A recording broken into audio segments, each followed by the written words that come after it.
Today we are extensively testing the new and improved Epoch. It is a tricky support weapon to get used to and use properly, but it's a lot more forgiving than it was before. The Epoch is a cross between the railgun and the purifier, working both as an anti-tank weapon and a weapon capable of cleaning up chaff.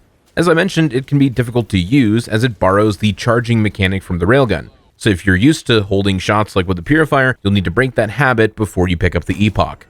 Just like the railgun and the purifier, the charging mechanic increases damage the longer you hold it. The Epoch has two damage stages. The first stage has heavy armor pen and charges rather quickly, while the second stage deals around double the damage, has a much larger explosive effect, and has anti-tank armor pen, but takes longer to charge. The first stage is great for killing enemies like Devastators and Bile Spewers, while the second stage is what you'll be using for the bigger enemies and the small crowds of chaff. Now let's break down how to actually fire the Epoch without blowing yourself up.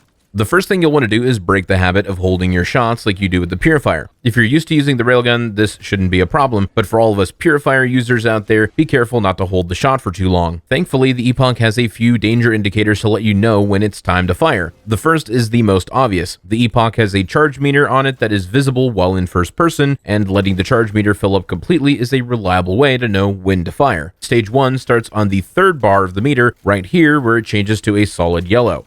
You'll also hear an audible clicking sound when stage 1 is armed, and you'll see the energy from the muzzle disappear.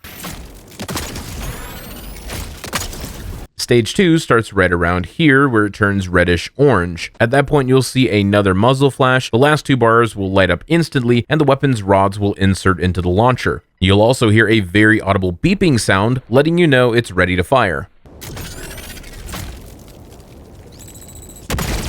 Once you reach stage 2, holding it longer won't increase the damage any further. So as soon as it reaches stage 2 and you start hearing and seeing these indicators, you should absolutely fire it, and I recommend lining up your shot during the charge up process. Just like the purifier, if you charge up a shot, it must be discharged, and swapping weapons or climbing up terrain or getting knocked down will trigger the Epoch to fire. The Epoch also has a segmented reload, so you can pop out the old mag, dive to interrupt the animation, and run from whatever's chasing you, and then resume reloading to get the new mag in. The Warp Pack is really good at this, and it's my recommended backpack when you're running the Epoch, which will give you some extra mobility.